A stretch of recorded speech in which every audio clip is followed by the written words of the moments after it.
Gujarat Titans Chennai super কিংসকে 35 রানে হারালো আজকের ম্যাচে। এবং আরসিবির এটা একটা ভালো খবর আরসিবির জন্য। আরসিবি, দিল্লি, লখনৌ এইসব দলের জন্য ভালো খবর। আর চেন্নাই যদি আর একটা ম্যাচ হেরে যায়, আমি শিওর রোববার দিন যে রাজস্থানের বিরুদ্ধে ম্যাচটা রয়েছে ওটা রাজস্থানকে হারানোর চেষ্টা করবেই চেন্নাই, এবং ওই ম্যাচটা জিতবে। আর একটা ম্যাচও যদি জেতে সেক্ষেত্রে 16 পয়েন্ট হয়ে যাবে, যেহেতু প্লাসে নেট রান রেট রয়েছে, তাহলেও চেন্নাই যাওয়ার সম্ভাবনা রয়েছে। আর যদি রোববার দিন হেরে যায় বা তারপরে যে ম্যাচটা রয়েছে সেটা যদি হারে ওর মধ্যে থেকে একটা, তাহলে 7টা যেতে হবে। সেক্ষেত্রে কিন্তু আরসিবি সুযোগ আসবে, সেক্ষেত্রে প্লে অফে যেতে পারে নাকি সন্দেহ আছে চেন্নাই সুপার কিংসের। হারলে সেক্ষেত্রে নেট রান রেট মাইনাসে চলে যাবে। আজকের ম্যাচটা খুবই জেতার দরকার ছিল চেন্নাই সুপার কিংসের জন্য। আর 233 রান চেস করা অতটা সহজ ছিল না। 232 রান, 231 রান করেছিল গুজরাট। আর যদি ওপেনিং পার্টনারশিপ ভালো হতো তাহলেও না একটা ব্যাপার হতো। 10 রানে 3 উইকেট পড়ে যাওয়ার পর রান করে কত আমি বলছি, হ্যাঁ 196, 8 উইকেটে, বিশাল ব্যাপার এটা। ড্যারেল মিচেল, তারপরে শিবম দুবে, MS ধোনি পুরোপুরি যদি ফিট থাকতো, এই ম্যাচে যদি আগে নামতো তাহলে হয়তো জেতাতে পারতো। ওই যেই টাইমে দুবে নেমেছে ওই টাইমে, বা মঈন আলী যে টাইমে নেমেছে ওই টাইমে একটু আগে নেমে যদি পুরো প্রথম থেকে খেলতো, আর কয়টা বল খেললে হয়তো জেতাতে পারতো। কিন্তু পায়ে ব্যথা, ওই জন্য সে দৌড়াতেও পারছে না, দাঁড়িয়ে দাঁড়িয়ে যতগুলো খেলা যায় ওই জন্য সে শেষে নামে। আর এইবার চেন্নাই প্লে অফে যেতে পারে নাকি সন্দেহ। আমার তো মনে হয় যেতে পারবে না, পারলে তো খুব ভালো কথা। রোববার ম্যাচ জিতবে, লাস্টের ম্যাচটা হয়তো হেরে যাবে, আরসিবির সাথেই হারবে হয়তো। আরসিবির সাথে একটা হাড্ডাহাড্ডি ম্যাচ হতে পারে, বলা যাচ্ছে না। আর ওইদিকে আবার দিল্লি যদি দুখানা ম্যাচ জিতে যায়, দিল্লি কিন্তু প্লে অফে যাওয়ার সম্ভাবনা রয়েছে, তাদের মাইনাসে নেট রান রেট থাকলেও। আর তবে একটা সিএসকের প্লাস পয়েন্ট রয়েছে, তাদের নেট রান রেট প্লাসে অনেক বেশি। রাহানে 5 বলে 1 রান, ওয়ারিয়র আউট করেছে। আমি একটা জিনিস বুঝছি না, ঋতুরাজ গাইকোয়াড় আর রাচিন রবীন্দ্রকে ওপেন করাতে কি সমস্যা হলো। আর ওই রাহানেকে পুরোপুরি তুমি বাদ দিয়ে দাও, তার পরিবর্তে তুমি স্যামি রিজভিকে খেলাও বা অন্য কোনো ব্যাটারকে তুমি শেষের দিকে খেলাও, তাহলেই তো বেটার হয়। তোমার তো ওপেনিং রাচিন রবীন্দ্র, ঋতুরাজ গাইকোয়াড় এরাই বেটার। এটা তো একেবারে তাও খেলছিল, রাহানে আসার পথে একেবারে খেলতে পারছে না, তাও তাকে খেলানো হচ্ছে। রাচিন রবীন্দ্র 2 বলে 1 run, David Miller run out করেছে, ঋতুরাজ গাইকোয়াড় 3 বলে 0, উমেশ যাদব আউট করেছে। ঋতুরাজ গাইকোয়াড় আর কত খেলবে, একটা ম্যাচে, ওই কয়েকটা ম্যাচে পুরো টানা খেলে এসছে। আর দুবে T20 ওয়ার্ল্ড কাপে থাকার পর থেকে, সুযোগ পাওয়ার পর থেকে আর খেলতেই পারছে না। মানে দুবে আজকে রান করেছে 13 বলে 21 রান, 2 4 1 6, 161 স্ট্রাইক রেটে ব্যাটিং করেছে। মহিষ শর্মা আউট করেছে। মঈন আলী 36 বলে 56, 4 4 4 6, 155 স্ট্রাইক রেটে ব্যাটিং করেছে মঈন আলী। আর ড্যারেল মিচেল 34 বলে 63 রান, 7 4 3 6, মহিষ শর্মা ড্যারেল মিচেলকে আউট করেছে। ড্যারেল মিচেল ভালো ব্যাট করছিল, 14 কোটি টাকার প্লেয়ার, অবশেষে আজকে ভালো বল করছিল, তবে বোলিংয়ে প্রচণ্ড মার খেয়ে গেছে আজকে। তাকে 4 ওভার বোলিং করিয়েছে আজকে। স্পিনাররা যেহেতু ভালো বল করতে পারছিল না, এই জন্য তাকে বল করানো হয়েছে, মানে তাকে দিয়ে বল করানো হয়েছে ড্যারেল মিচেলকে দিয়ে, কিন্তু কাজের কাজ কিছু হয়নি। দুবে 13 বলে 21 রান, 13 বলে 21, 2 4 1 6, মহিষ শর্মা আউট করেছে। আবার প্রমাণিত হলো দুবে একটু কয়েকটা বল হাতে রেখে খেলার জন্য দুবে ঠিক আছে, ফিনিশ করার জন্য দুবে ঠিক নেই। এই জন্য T20 ওয়ার্ল্ড কাপে যদি হার্দিক পান্ডিয়া ফিনিশ করতে পারে তো ভালো, আর জাদেজা একা কিছু করতে পারে না, ওই জন্যই হয়তো ভারত চাপে পড়বে, হয়তো সম্ভবত। মঈন আলীও ভালো খেলেছে, জাদেজা 10 বলে 18 রান, 2 4 1 6, রাশিদ খান আউট করেছে। তবে আজকে চেন্নাই হেরে গেল, অন্তত 11 বলে 26 রানের ধোনির ব্যাটিং অন্তত দেখতে পেরেছে। 1 4 3 6, লাস্ট বলও 4 মেরেছে মহেন্দ্র সিং ধোনি, 236 স্ট্রাইক রেটে ব্যাটিং করেছে। পায়ে ব্যথা নিয়েও MS ধোনি, পায়ে যখন ব্যথা অবসর নিয়ে নিলেই হয়, হয়তো অবসর নিচ্ছে না, হয়তো ভাবছে যে মানে শুনছিলাম যে এইবার নাকি চেন্নাইতে নাকি ফেয়ারওয়েল ম্যাচ তার, এই যে রোববার দিনকে, এবার সেটা সত্যি নাকি জানি না। এরপরে যখন অবসর নিয়ে নিত, ওই উইকেট কিপার একটা কোনো দরকার ভালো নেই, তারপর টিমটাকে লিড করবে কে, এই জন্য হয়তো ছাড়ছে না, এরপরে হয়তো ছেড়ে দেবে সময় বুঝে। মিচেল স্যান্টেনার 2 বলে 0, রাশিদ খান বোল্ড করেছে। রাশিদ খান একটা আলাদাই বল করছিল শেষের দিকে, তাও ধোনির কাছে মার খেয়েছে। মানে ধোনি এরকম মারতে দেখিনি কখনো রাশিদ খানের বল এরকম আগ্রাসী মোডে, এখানে মেরেছে, তাও 35 রানে হেরেছে। এটা যদি আরও কম রানে হারতে পারতো চেন্নাই তাহলে ভালো হতো। 4 বলে 3 run, Shardul Thakur 7 run extra দিয়েছে। আর উমেশ যাদব 3 ওভারে 20 রান দিয়ে 1 উইকেট। আর আজকে ক্যাপ্টেন্সি করছিল গুজরাট টাইটান্সের হয়ে রাহুল তেয়াতিয়া, প্রতিটা বলে বোলারদের সাথে কথা বলছিল, খারাপ ক্যাপ্টেন্সি করেনি, তবে রাশিদ খান থাকতে ক্যাপ্টেন রাহুল তেয়াতে এটা ভাবতেই কেমন লাগে। সন্দীপ ওয়ারিয়র 3 ওভারে 28 রান দিয়ে 1 উইকেট নিয়েছে। কার্তিক থেকে 4 ওভারে 51 রান খেয়েছে। এই কার্তিক থেকে জঘন্য, মানে এর আগেও ভালো করতে পারতো না, এখন খেলানো হলে মানে প্রচণ্ড পুরো রান মেশিন হয়ে গেছে, এত মার্কা শর্ট বল করে শুধু। নূর আহমেদ 2 ওভারে 25 রান, কোনো উইকেট পায় না। রাশিদ খান 4 ওভারে 38 রান, 2 উইকেট, মোটামুটি ভালো বল করেছে। মহিষ শর্মা 4 ওভার 31 রান, 3 উইকেট। গত কয়েকটা ম্যাচে মহিষ শর্মা প্রচণ্ড মার খেয়েছে, জঘন্য বল করেছে, কিন্তু এই ম্যাচে জ্বলে উঠেছে, দারুণ বল করেছে, অনবদ্য কিন্তু খেলছে, অনবদ্য। আর রাচিন রবীন্দ্র যখন আউট হয় তখন 2 রানে 1 wicket. Chennai super kings Rahane 2 রানে 2 উইকেট। তারপর ঋতুরাজ গাইকোয়াড় 10 রানে 3 উইকেট। ড্যারেল মিচেল 119 রানে 4 উইকেট পড়ে যায়। মোয়েন আলী 135 রানে 5 উইকেট। শিবম দুবে 165 রানে 6 উইকেট। জাদেজা 169 রানে 7 উইকেট। ড্যারেল মিচেল স্যান্টেনার 189 রানে 69 রানে 8 উইকেট। 1 থেকে 6 ওভারে 43 রান তোলে চেন্নাই, যেখানে 18 রান তুলেছিল গুজরাট, আর সেখানে রান তোলে মাত্র 43 রান। ওইখানে তো ম্যাচটা হেরেছে, বাকি দুটো ম্যাচ রয়েছে, বাকি দুটো জিততেই হবে চেন্নাইকে। ডু অর ডাই ম্যাচ, একটা হারবে প্লে অফ থেকে বলতে গেলে ছিটকে যাবেই, তার কারণ সেক্ষেত্রে আরও নেট কমে যাবে, অসুবিধায় পড়বে। আর ড্যারেল মিচেল আর মোয়েন আলীর মধ্যে ভালো পার্টনারশিপ হয় 57 বলে 109 রানের, তারপর আর পার্টনারশিপ হয়নি, মানে ইংল্যান্ডের প্লেয়ার আর নিউজিল্যান্ডের প্লেয়ার দুজনে মিলে ম্যাচ বাঁচায়। আর দুবে আর জাদেজা 14 বলে 30 রানের পার্টনারশিপ। ধোনি আর শার্দুল ঠাকুর 13 বলে 27 রানের পার্টনারশিপ। তবে শেষে একটু ধোনির ব্যাটিং দেখতে পেরেছে দর্শকরা, এর থেকে আর বেশি কি, মানে ধোনির ব্যাটিংই অনেকে দেখতে চায়। চেন্নাই হেরে যাবে এটা অনেকেই ভেবেছিল, আমিও ভেবেছিলাম এত রান চেস করতে পারবে না। এবার সবাই তো আর কলকাতার বোলার না, কলকাতার বোলাররা ওই 261 রান ওই ম্যাচে হয়ে গেছিলো। সব ম্যাচে কিন্তু এত রান চেস করা কখনোই সম্ভব না। এই লখনৌর বিরুদ্ধে যে 235 রান করেছিল কলকাতা, 236 রান, সেটা চেস করতে পারেনি ঘরের মাটিতে লখনৌ। তবে আমার মনে হয় রাজস্থানের ওই ম্যাচটা না জিতলেও চলবে। রোববারের ম্যাচটা মনে হচ্ছে চেন্নাইয়ের মাঠে যেহেতু গেলা, চেন্নাই জিতে যাবে। আজকে টসে জিতেছে ঋতুরাজ, বাট ম্যাচ কিন্তু হেরে গেছে, মানে টসে জেতাটাই বেশি গুরুত্বপূর্ণ তা কিন্তু নয়, টস হেরে ম্যাচ জেতাটা বেশি গুরুত্বপূর্ণ। আর ফেয়ার প্লে অ্যাওয়ার্ডে যে ওপরেই থাকতে হবে এমন কোনো কথা নেই, এগুলো দেখায় ঠিকই রেকর্ড, মানে মেন পয়েন্টস টেবিলটাই মেন আর কি।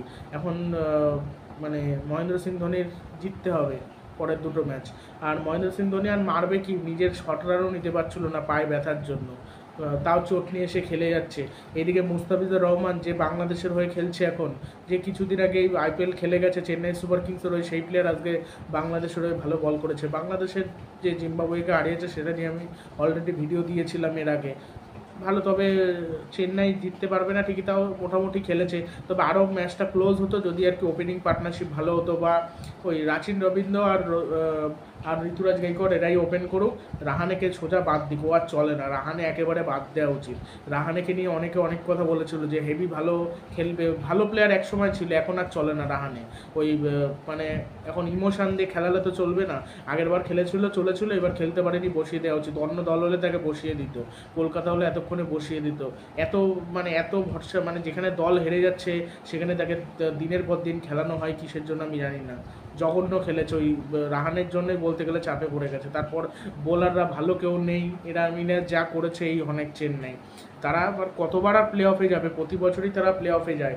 আগের বার গেছিলো 22 সালে যেতে পারেনি, 20 সালে যেতে পারেনি, 21-এ চ্যাম্পিয়ন হয়েছিল, 19-এ হেরেছিল, 18-তে আবার চ্যাম্পিয়ন হয়েছিল, 2016-17-তে ছিল না, 2015-তেও তারা ফাইনালে গিয়ে হেরেছিল, 13-তে ফাইনালে গিয়ে হেরেছিল।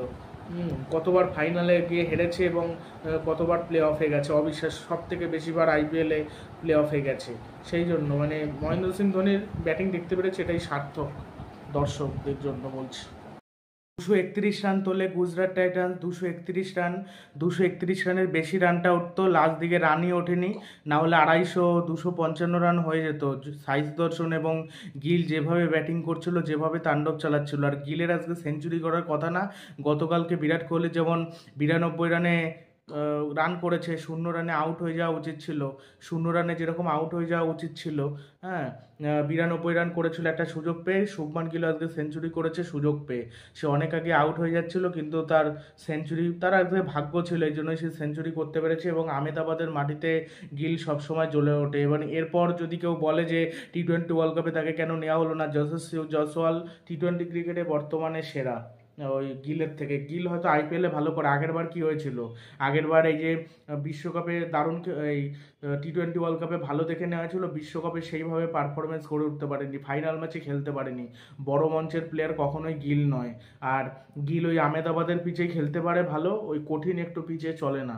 আর তারপর আজকে অবশ্যই সেরা ব্যাটিং করেছে, তার সাথে সাই সুদর্শনের, মানে সাই সুদর্শন অনবদ্য যার সেরা, প্রথম দিক দিয়ে স্লো খেললো, আর গিল তো প্রথম দিক দিয়ে মেরে খেলেছে, কিন্তু সাই সুদর্শন প্রথমে সেট হয়ে নিল, তারপর মেরে ব্যাটিং করলো, একেবারে অপ্রতিরোধ্য 6 মেরে ফিনিশ করলো। শুভমান গিল তো ঠুকে ঠুকে করেছে, তো লাস্ট একটা বড় শট খেলেছিল তাও, কিন্তু যে রিস্কি শট মেরে 6টা মেরেছিল সাই সুদর্শন একেবারে অনবদ্য খেলেছে।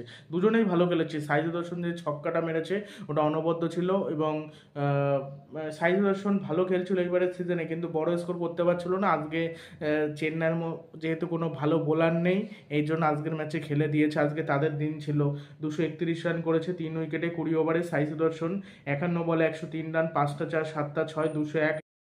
55 বলে 104 রান, 9টা 4, 6টা 6। তুষার দেশপান্ডে গিল খেলেছে, আর মিলার 11 বলে 16। এখানে মিলারের জায়গায় যদি রশিদ খানকেও পাঠাতো, বা ম্যাথিউ ওয়েড যখন ছিল, ম্যাথিউ ওয়েডকে কেন পাঠালো না আমি বুঝি না। ম্যাথিউ ওয়েড বা রাহুল তেয়াতি একে পাঠাতে পারতো, ওইটাই ভুল করেছে, ওই জন্য আর কি সমস্যায় তারা পড়েছে। মানে আমি এটাই বলছিলাম যে ম্যাথিউ ওয়েডকে খেলানোর জন্য, তা ম্যাথিউ ওয়েডকে খেলিয়েছে, ভালোই করেছে, এই একটা খুবই ভালো কাজ করেছে। আর কার্তিক ত্যাগীকে দেখলাম আজকে খেলিয়েছে, মহিষ শর্মা, উমেশ যাদব, মানে 3জন ভারতীয় পেসারকে একসাথে খেলিয়েছে, নূর আহমেদ আর রাশিদ খান। টিমটা খারাপ বানায়নি, তবে ব্যাটিং কম। আর আজকে ব্যাটিংয়ের প্রয়োজনও পড়েনি, গিল আর সাই সুদর্শনই যা করার করে দিয়েছে, দুজনেই ভালো খেলেছে। বাট যশস্বী জয়সওয়াল ডানাতি বাহাতি কম্বিনেশনের ক্ষেত্রে যশস্বী সেরা, কে বলতে পারে টি-20 ওয়ার্ল্ড কাপে ভালো করে দেবে যশস্বী জয়সওয়াল। তাহলে রিঙ্কু সিংকে, আমি মনে করি রিঙ্কু সিংকে যখন না নেওয়া হয়নি, মানে রিঙ্কু সিংকে যখন নেওয়া হয়নি, তাহলে গিলকে না নিয়ে ঠিকই করেছে। রিঙ্কু সিংকে যখন নিয়ে ঠিক করেছে, তাহলে গিলকে নিয়েও ঠিক করেছে। গিলকে আমি জানতাম নেবে না, গিল আন্তর্জাতিক ক্রিকেটে ভালো পারফরমেন্সও নেই, একটা ওই আহমেদাবাদের সেঞ্চুরির বাদ দিয়ে একেবারে জঘন্য রেকর্ড, ঈশান কিষানের মতো। আইপিএলে অপ্রতিরোধ্য খেলে, তা আবার আহমেদাবাদের পিচে বেশি ভালো খেলে, আহমেদাবাদের পিচে 1000-এর কাছাকাছি রান করেছে, মানে প্রচণ্ড ভালো খেলেছে। আর সিএসকে যদি বোলারদের কথা বলি, মিচেল স্যান্টনার 2 ওভারে দিল 31 রান, তারপর আর তাকে বোলিংয়ে দিতে সাহস পেল না মহেন্দ্র সিং ধোনি, আর এক্সট্রা রান দিয়েছে 6 রান। তুষার দেশপান্ডে 4 ওভারে 33 রান দিয়ে 2 উইকেট নিয়েছে। তুষার দেশপান্ডে উইকেট নিলেও আজকে ভালো বল করেছে শার্দুলটা করে, এই পিচেও 4 ওভার বল করে 25 রান দিয়ে কোনো উইকেট পায়নি। সিমারজিৎ সিং 4 ওভারে 60 রান খেয়েছে, কোনো উইকেট পায়নি। জাদেজা 2 ওভারে 29 রান খেয়ে কোনো উইকেট পায়নি। ড্যারেল মিচেল 4 ওভারে 52 রান খেয়েছে, আর 210 রানে 1 উইকেট পড়ে সাই সুদর্শন। তারপর গিল আউট হয় 213 রানে 2 উইকেট, আর শাহরুখ খান 231 রানে 3 উইকেট। এই হলো অবস্থা। 104 রানে 210 রান, 104 বলে 210 রান পার্টনারশিপ সাই সুদর্শন আর গিলের মধ্যে। 4 বলে 3 রানের পার্টনারশিপ মিলার আর গিলের মধ্যে, আর মিলার আর শাহরুখ খানের মধ্যে 12 বলে 17 রানের পার্টনারশিপ। প্রথমে 15 ওভারে 190 রান হয়, 12.9 হলো ইকোনমি, আর লাস্ট 5 ওভারে 41 রানে 3 উইকেট, 8.2 হলো রান রেট। এই হলো অবস্থা, লাস্ট 5 ওভারে মাত্র 41 রান হয়, লাস্ট 5 ওভারে খেলতেই পারে না গুজরাট। মূল কথা হলো মাতিসা প্রাথিরানা তো খেলতে পারেনি, মুস্তাফিজুর রহমানও খেলতে পারেনি। একটা পেসার যে গ্লেসন, ও গ্লেসন বোলারটাকে না নিয়ে যদি অন্য কোনো বোলারকে নিত চেন্নাই, তাহলে ভালো হতো। অন্য আরও অনেক বোলার ছিল ভালো বোলার, যারা আনসোল রয়েছে, জিম্বাবুয়ের বোলার ছিল ভালো বোলার ছিল, যারা ডেথ ওভার স্পেশালিস্ট ভালো বল করতে পারে, তাদের মধ্যে কাউকে না নিয়ে নেওয়া হলো গ্লেসনকে। এর জন্যই তো বাজে খেলছে। গ্লেসন আজকের ম্যাচে খেলেনি, কিন্তু সব ইন্ডিয়ান পেসারদের, সিমারজিৎ সিং বা তুষার দেশপান্ডে, এদের নিয়ে কাপ জেতা যায় না, এই সব দেশি পেসার নিয়ে জেতা যায় না। তারপরে শার্দুল ঠাকুর আজকেই মার খায়নি, প্রতিদিন মার খায়, মানে তার জন্য 4 ওভারে বাধা ধরা 50-55, আজকে 60 রান খেয়েছে সিমারজিৎ সিং। মানে কোনো ইয়র্কার নেই, স্লোয়ার নেই, কোনো ভ্যারিয়েশন নেই, ওইভাবে বোলিং করলে চলে নাকি? এটাই হলো বিষয়। এর জন্যই তো চেন্নাইয়ের প্লে অফে যেতে পারে নাকি এখন, তাই সন্দেহ, চাপ হয়ে গেছে, খুবই চাপ। এখন দেখা যাক কি হয়।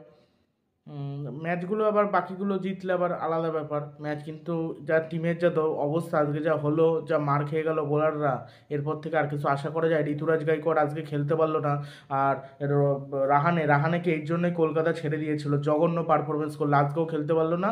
রাচিন রবীন্দ্র রান আউট হলো অনেকটা রাহানের জন্যই আর কি, কিছু যা বলার নেই।